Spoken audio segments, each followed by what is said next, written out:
Good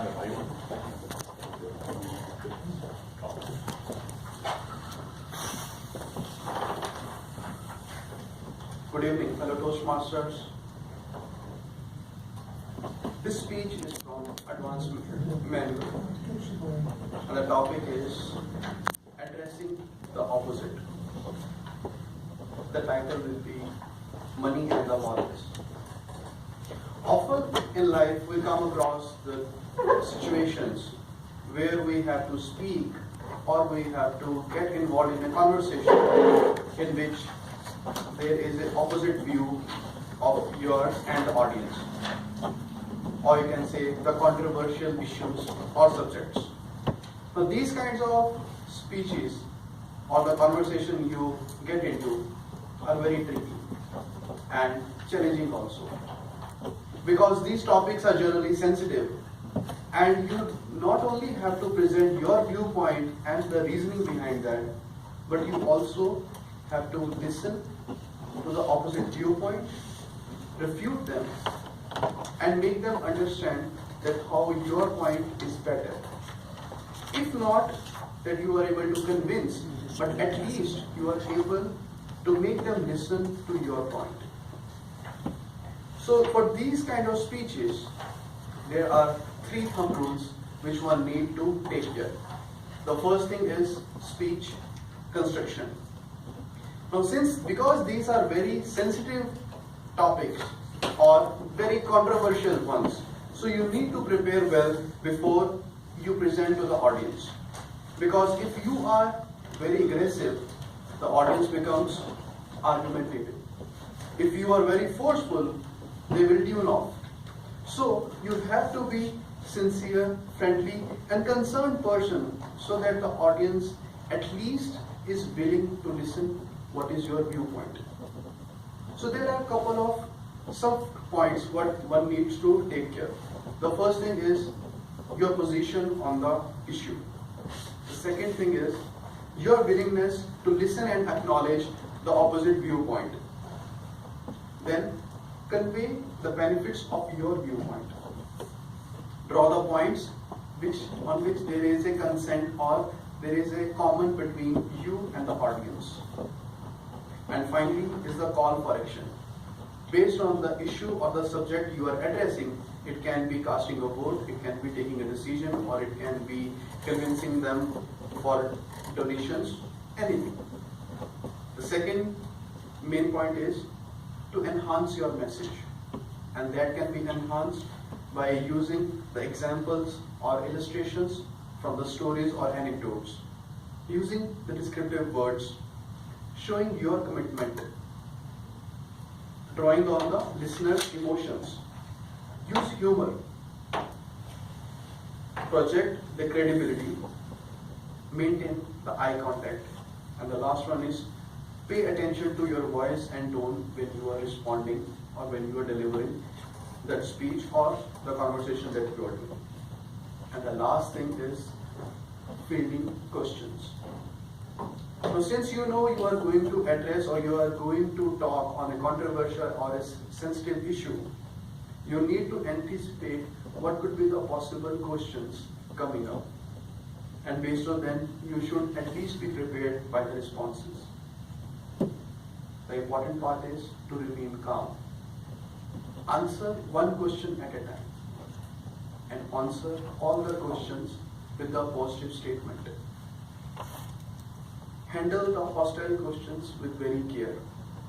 And the last one is you conclude with a positive statement. So this is the overall theory behind whenever you are addressing the opposites or a controversial issue or a sensitive issue where the audience is having the opposite viewpoint. For today's activity, it will be, the topic is money and morals. Which of them is more important in life? So I give a open chance to audience to choose one. I will be the other side of the audience, and then we both will have an interactive discussion on this. before we come to either conclusions, or at least I will put across my point and your willingness to listen to it.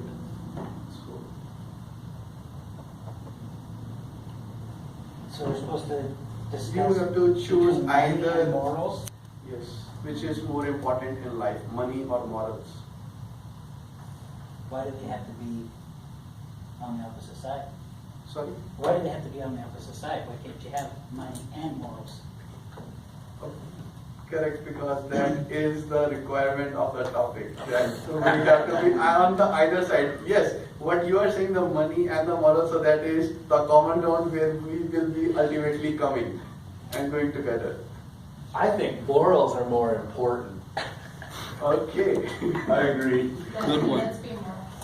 Okay, so the audience is for the morals and I will be speaking And for you're the speaking about Okay. Okay. Among the audience, I want a response with the raise of hand. How many of you would like to befriend a person who is poor or who is failure in his life?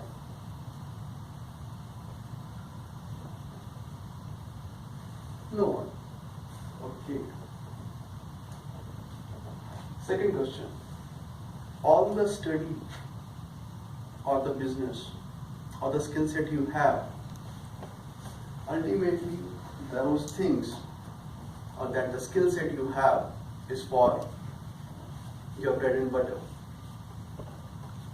Are you ready to put that thing on the stake if the money is not involved?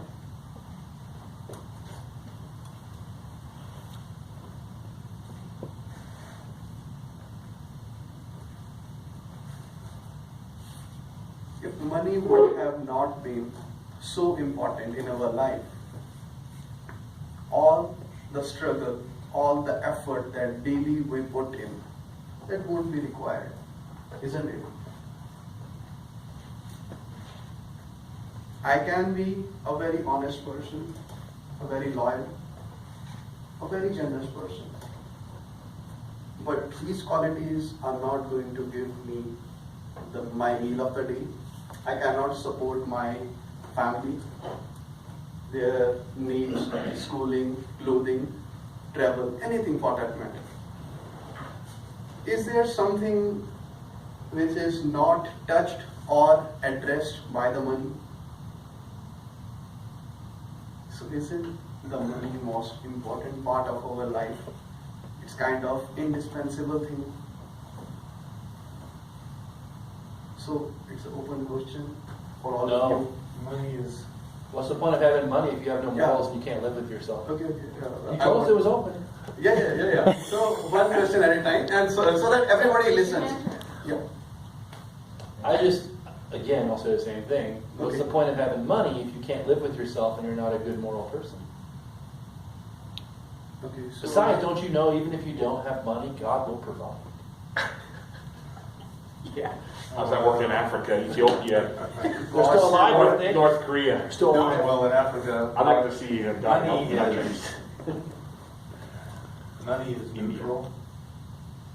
In absolute terms, money is neutral, and so it doesn't carry a moral stigma or a moral advantage. Okay. And I agree so, you have to agree that in our society, money is a necessity, Correct. but it is not it is not automatically anti-moral. Correct. So I agree with you. The money by itself is unbiased, or it is in its sentient form. And second thing, it is not anti-moral. I agree with that. But I am saying you cannot live without the money. You need it. Yes, the means can be different, either good or bad, which are going to decide the morals. But you need money. So my point is that you need money, and there is no there is no workaround to that. There's not. There is no workaround to that, as in there is no substitute to that. There's not. You can't, I see what he's saying. He's saying that you can't be a good doer and you can't influence that many people with no money. You can influence more people with money. You can help more people with money. You can touch more people, I would say, yeah. So you think that we can't live without money, but there's people that do it every day. They live off the land. Okay, so it is possible to live without money. Is it harder? Absolutely. But there are people that do that, who have no money, but they live off the land. So it's not impossible, it's just harder. Okay, so then I would say it is not living, it is just surviving. There are people who are living, so means just because I am breathing or I get one slice of bread in a day so that I am alive, is that the standard of the life or the standard of the living that I am looking for? If that would have been the case, we all would have not been here. Why I need to develop my communication skills? I just need one bread, one slice of bread or maybe one bottle of water, nothing else. So I can still survive. But that is just surviving, that is not living. If that would have been just the thing, if you remember, or you must have studied about the Maslow's hierarchy. So those are the first two things. The first is your physiological needs and then is your safety. But all the other things are going to facilitate by the money itself. So I think the question is not about money, right? Money is required for survival. The question is what you do with that money, right? You do good deeds, that's where moral comes into play, right? You will find people with both morals in this world, right? You make money, even the bad guy makes money, the good guy makes money. But it's what you do with the money, right? So morals come to play with what you do, from your deeds that you exhibit to the outside. And with that you can influence people, you can change things around you, right? That's my point. Okay. Surely I agree with that the morals, I won't say even the morals come at the second place, even the moral comes in the first place while I am earning money. We all are working for the employer, and if we are not loyal, the money is not going to come. So it's not the second part when the moral come into play, but they are in the first part. But again I am saying, when I am going to hire you, it will be when I am going for an employee that I want this job, that is not based on what morals I have, but they are looking, okay, how much I can generate revenue from this employee, and vice versa, how much I am going to get my package or my salary from this employee. So at the end of the day, the whole transaction is about the money, not about the morals.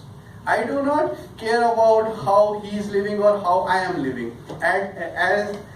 Till the point I am doing the job assigned to me and he is happy with the job, we are done there. I would kind of disagree on that, because we are trying to mix two things. It's purely situational. Money is, as I said, right? In your work you're not judged by what money you have, right? You're judged by your character, your honesty, right? Your capabilities and skills, right? Just sticking to the specific example, since you brought about topic about work. So I wouldn't even mix money and moral in that perspective, right? Moral is what you are, right? How good your person you are in this world. So that's as purely, it's your upbringing, right? So I would say I would stop at that point. Okay, yeah, Michael. You had. Well, I was thinking that, so money is what we use to survive in this society that we live in, right? Because we have a certain set of rules and whatnot. But when we take away morals, then how do we function as a society? And so that will crumble, and so then our monetary system will crumble as well. So if we don't live by some kind of rules, which goes down to our morals, then the value, the society that places so much value on money will not be there to sustain. And you're also assuming too that when you go for a job that they don't care about your morals, but they absolutely do. That's what a job interview is about. It's trying to determine if you have good or bad morals. And if you have bad morals, you won't get the money anymore. morals are the foundation to get money. So surely, because of the, what do you say, the opposite viewpoint, I would say the common ground would be, yes, the money is indispensable from our lives, but the money should be earned with the morals, because if the money is not earned with the morals, we are not going to have a good night's sleep. So thank you all for your participation, and we conclude here that money and morals both have to go hand in hand. No, you cannot choose one without the other, because ultimately the one without the other is going to disintegrate the whole society. Thank you.